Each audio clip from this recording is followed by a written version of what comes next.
En France, des dizaines de milliers de personnes ont manifesté, Lily, contre les choix budgétaires du nouveau premier ministre Lecornu.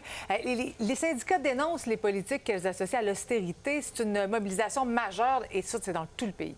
Il y a au moins 400 000 personnes qui manifestent en France. Les projections allaient jusqu'à 900 000. Ça a commencé tôt ce matin, c'est toujours en cours. Il y a plusieurs services qui ont été affectés, notamment dans l'éducation, dans le transport, dans les centrales électriques, notamment avec une baisse de production. C'est la deuxième journée de mobilisation en 8 jours après la journée Bloquons tout le 10 septembre dernier. Les manifestants en ont contre l'austérité du gouvernement.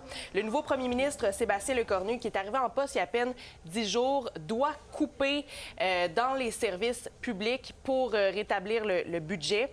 Et les leaders syndicaux se félicitent de cette journée, du nombre de manifestants qui sont sur place et ont un message clair pour le gouvernement.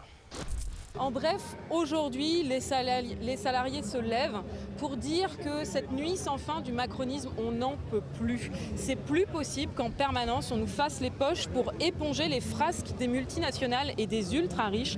Nous voulons de la justice, nous voulons que ce budget Bayrou, ce musée des horreurs, soit enterré définitivement. C'est important aujourd'hui que le message qu'envoie le monde du travail aux responsables politiques et aux employeurs qui ne doivent pas se dédouaner de leurs responsabilités, qu'aujourd'hui, il y a un budget qui doit être construit et qui ne peut pas se faire sur le seul dos des travailleurs et des travailleuses. C'est important de dire qu'il y a une importante présence policière aujourd'hui. Il y a au moins 80 000 gendarmes qui sont déployés dans le pays. Ça a brassé à plusieurs endroits. On le voit ici à Lyon. Il y a au moins 150 personnes qui ont été arrêtées depuis le début de la journée. Et à 17h, on va parler avec un journaliste qui est sur place. Merci beaucoup, Lily. Au revoir.